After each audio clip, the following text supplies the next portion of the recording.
दूल्हा शादी करके आता है तो 6 महीने तक दूल्हा बोलता है और पत्नी चुपचाप सुनती रहती है, और 6 महीने के बाद पत्नी बोलती है और पति सुनता है, और 1 साल बाद दोनों बोलते हैं और पड़ोसी सुनता है।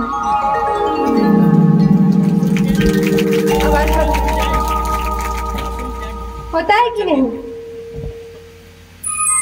तो सुंदर माता सती का विवाह संपन्न हुआ भगवान भोलेनाथ के साथ में।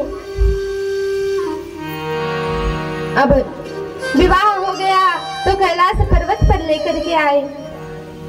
भगवान शिव के गणों ने बड़ा ही सुंदर स्वागत किया। अब एक दिन की बात है, माता सती कहती है कि सुनो स्वामी, आप यहीं कैलाश पर्वत पर बैठे रहते हो, भाई कहीं हमें घुमाने के लिए ले चलो। दिन भर कैलाश पर्वत में बैठे बैठे किसका भजन करते हो, मुझे कहीं घुमाने के लिए ले चलो। जैसे कि आजकल जाते हैं कि नहीं, अपने पूरे परिवार वालों के साथ में जब नया नया विवाह होता है तो माता सती कहती है कि स्वामी मुझे कहीं घुमाने के लिए ले चलो। अब भगवान भोलेनाथ ने सोचा कि देवी को कहीं ऐसे जगह पर लेकर के जाऊं जहां मेरा भजन भी हो जाए और देवी का घूमना भी हो जाए। अब भगवान भोलेनाथ माता सती को लेकर के चले गए कहां? दंडकारण्य में, जहां पर ये उसी समय की घटना है माताओं, जिस समय भगवान राम माता सीता की विरह में दर दर भटक रहे थे। तो भगवान भोलेनाथ माता सती को लेकर के चले गए दंडकारण्य में। अब दंडकारण्य में जब विचरण कर रहे थे दोनों, तो अचानक से भगवान भोलेनाथ की दृष्टि पड़ गई किसके ऊपर? रामचंद्र जी भगवान के ऊपर, भगवान राम के ऊपर। और उस समय भगवान राम अन्विन संताम प्रियाम सीताम राम रेण हंताम छलात, जिस समय रावण ने छल पूर्वक माता सीता का हरण कर लिया था, उसी समय की बात है। उसी समय भगवान भोलेनाथ की दृष्टि पड़ गई रामचंद्र जी के ऊपर, और उस समय भगवान राम माता सीता की खोज में दर दर भटक रहे थे। पत्तों से पूछ रहे हैं, डालियों से पूछ रहे हैं, पेड़ पौधों से पूछ रहे हैं कि हे खग, हे मृग मधुकर श्रेणी, सीता मृगनैनी, हे खग मृग है मधुकर श्रेणी, तुम देखी सीता मृगनैनी, तुम देखी सीता मृगनैनी, हे खग मृग है मधुकर श्रेणी, हे खग मृग है मधुकर श्रेणी, तुम देखी सीता मृगनैनी। बोलिए शंकर भगवान की।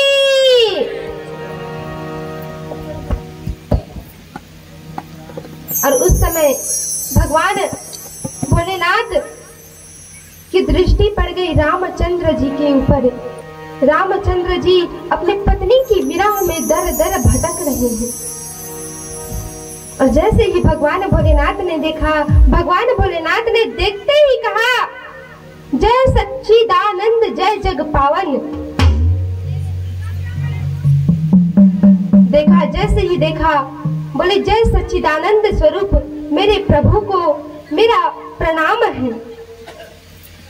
जैसे ही देखा तुरंत प्रणाम कर लिया। भगवान भोलेनाथ ने रामचंद्र जी को, अब माता सती सोचने लगी, अरे मेरे स्वामी इस सामान्य से राजकुमार को क्यों प्रणाम कर रहे हैं? एक सामान्य से राजकुमार को क्यों प्रणाम कर रहे हैं? जो जगत पिता परमेश्वर है, परब्रह्म परमात्मा है, वो एक सामान्य से राजकुमार को प्रणाम कर रहे हैं।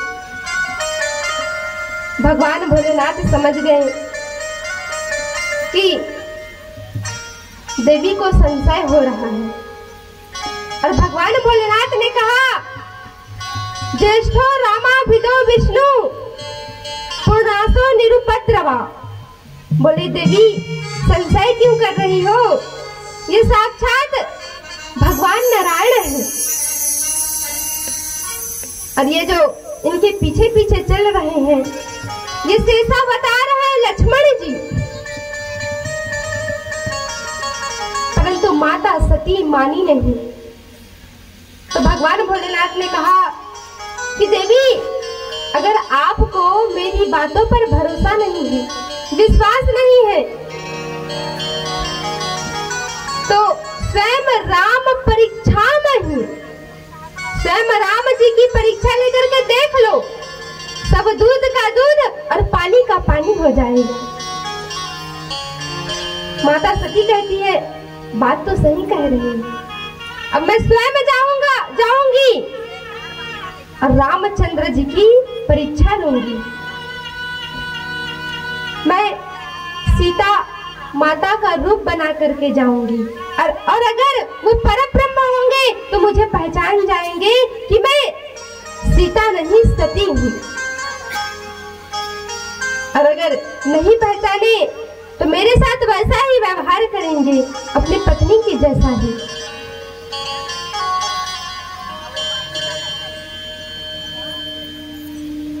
अब माता सती चली गई सीता का रूप बना करके।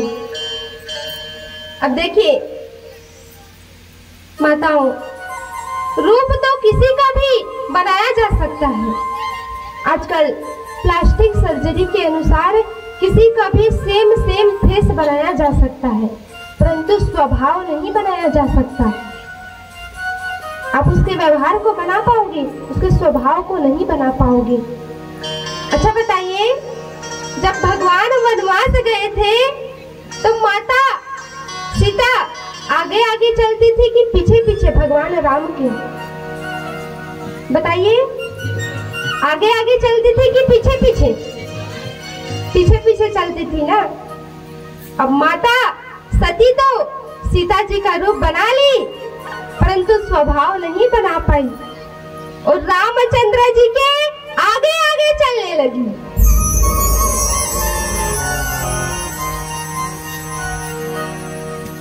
अब भगवान, जैसे ही भगवान राम ने देखा, भगवान राम तो तुरंत पहचान गए।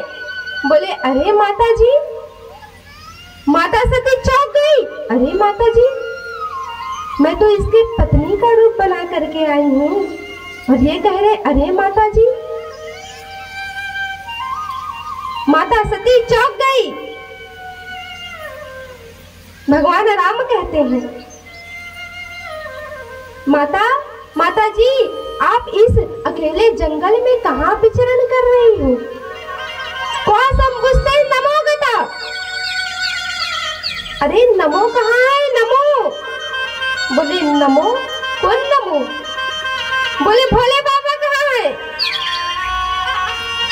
तो कहती है कि वो साथ में नहीं आए, मैं अकेले विचरण कर रही हूँ, आपका दर्शन करने के लिए आई हूँ।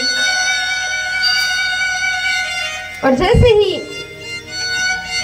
भगवान राम ने देखा माता सती को सीता का रूप बनाए हुए, तुरंत पहचान गए कि ये सती नहीं, सीता नहीं, सती है, मेरी माता जी है। तुरंत प्रणाम किया। माता सती का सिर नीचे झुक गया और कहती है कि मैं राम नाम की महिमा को नहीं पहचान पाई। जब भगवान भोलेनाथ राम नाम का जप कर रहे थे। अगर उसी समय मैंने इसकी महिमा को जान जाती तो आज मेरी ये दशा न होती। अच्छा बताइए, माता सती को संशय क्यों हुआ? क्योंकि भगवान भोलेनाथ ने राजकुमार को प्रणाम किया, एक सामान्य से मनुष्य को प्रणाम किया।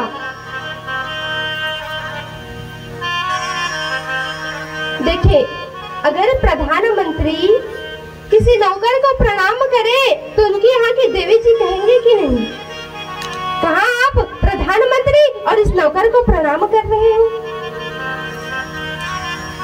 तो माता सती को इसलिए संशय हुआ कि मेरे स्वामी जो जगत पिता परमेश्वर है, जगत के स्वामी है, वो इस सामान्य से राजकुमार को प्रणाम कर रहे हैं।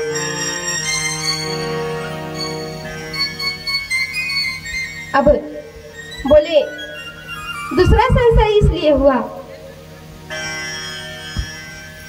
कि रामचंद्र जी को कह रहे कि जय सच्चिदानंद जय जग पावन। सच्चिदानंद है, अरे जिसको ये ही नहीं पता कि इसके पत्नी को कौन चुरा करके ले गया, इसको सच्चिदानंद कह रहे हैं, और वो भी अपनी पत्नी के विरह में झरझर आंसू बहाए जा रहे हैं। ये सच्चिदानंद कैसे हो सकते हैं?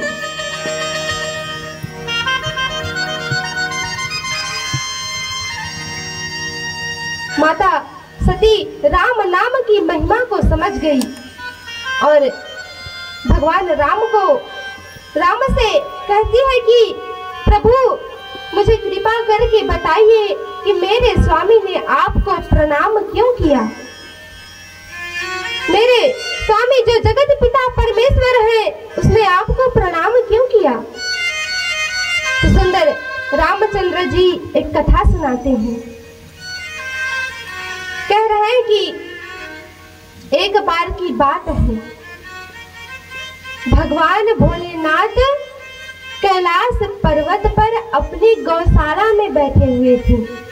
और एक बात बता दूं, जितनी सुंदर गौशाला मेरे भोलेनाथ की है उतनी सुंदर गौशाला आज तक इस संसार में किसी की भी नहीं है।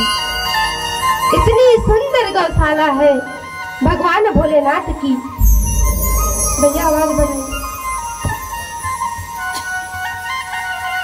अब उसी गौशाला में बैठे हुए थे, तभी से अचानक भगवान राम के प्रति, भगवान विष्णु के प्रति इतना प्रेम जगा। कभी कभी ऐसा होता है ना कि हमें अपने बच्चों के प्रति या किसी के प्रति इतना प्रेम जगता है। तो भगवान भोलेनाथ अपनी गौशाला में बैठे हुए थे कैलाश पर्वत पर। उसी समय इतना प्रेम जगा भगवान नारायण के प्रति। तुरंत भगवान भोलेनाथ ने विश्वकर्मा को बुलाया और कहा, मेरी इस गौशाला को इतना सुंदर भवन बना दो कि इसके समान भवन तीनों लोकों में ना हो। अब विश्वकर्मा जी ने इतने सुंदर भवन का निर्माण किया कि उसके समान भवन आज तीनों लोकों में नहीं है। और भवन तैयार करने के बाद कहा, ऐसा सुंदर सिंहासन बनाओ कि इसके समान सिंहासन तीनों लोकों में ना हो। अब बढ़िया सिंहासन भी तैयार कर दिए। अब जब भवन तैयार हो गए, सिंहासन तैयार हो गए, तो भगवान भोलेनाथ ने समस्त ऋषियों को बुलाया, समस्त संतों को बुलाया, देवताओं को बुलाया और अंत में भगवान नारायण का स्मरण किया